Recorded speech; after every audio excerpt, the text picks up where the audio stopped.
வணக்கம். திருச்சிக்கு மிக அருகில் உள்ள ஒரு அணை.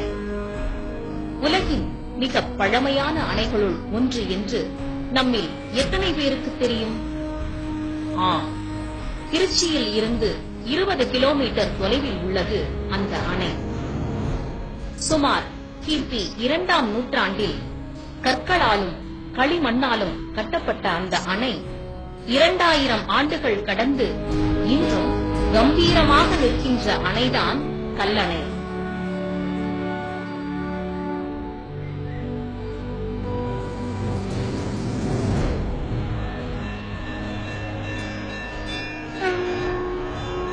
தமிழர்களின் பெருமையை உலகறியச் செய்தவர்கள் சோழர்கள். அச்சோழ மன்னர்களில் பிற்கால சோழன் என்று கூறப்படும் கரிகார் பெருவளத்தான் கட்டிய அணையே கல்லணை.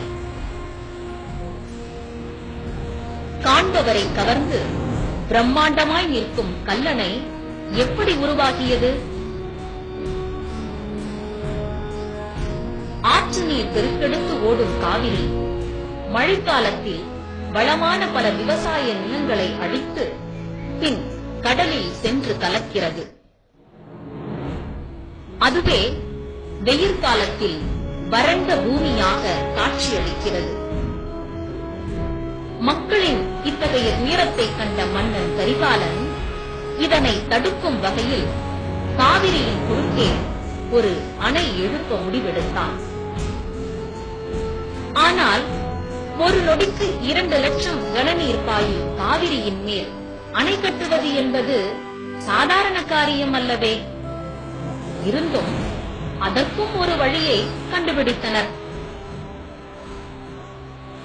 நாம் கடற்கரையில் நிற்கும் போது அலை நம் கால்களை அணைத்துச் செல்லும். அப்போது பாதங்களின் கீழே குறு குறு என்று மணல் அரிப்பு ஏற்பட்டு நம் கால்கள் மண்ணுக்குள் ஆழமாக புதையும். இந்த விந்தையைத்தான் சூத்திரமாக மாற்றினார்கள் நம் தமிழர்கள். காவிரி ஆற்றின் மீது பெரிய பாறைகளை ஒவ்வொன்றாக கொண்டு வந்து போட்டார்கள். அந்த பாறைகள் நீர் அரிப்பினால் கொஞ்சம் கொஞ்சமாக மண்ணுக்குள் புதைய ஆரம்பித்தன. 2 பாறைகளுக்கு நடுவே தண்ணீரில் கரையாத ஒருவித ஒட்டும் களிமண்ணை பூசினார்கள். இப்படியாக ஒட்டிய பாறைகளின் மேல் அமைந்ததுதான் கல்லணை.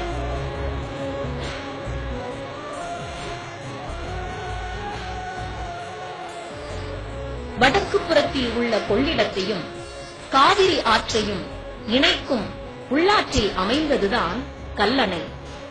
1804ஆம் ஆண்டு கேப்டன் கால்ட்வெல் என்னும் ஆங்கில பொறியாளர் அதன் திட்டத்தையும் பொறியியல் வல்லமையையும் கண்டு வியப்புற்று அதன் மேற்கரைகளை உயர்த்தி அணை கற்களை அடுக்கி சீர் செய்தார்.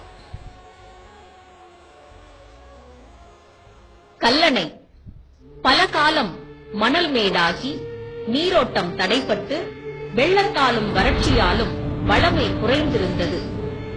அதன்பின் 1839இல் காவிரி பாசன பகுதியின் தனி பொறுப்பாளராக சர் ஆர்தர் காட்டன் என்பவர் ஆங்கிலேய அரசால் நியமிக்கப்பட்டார்.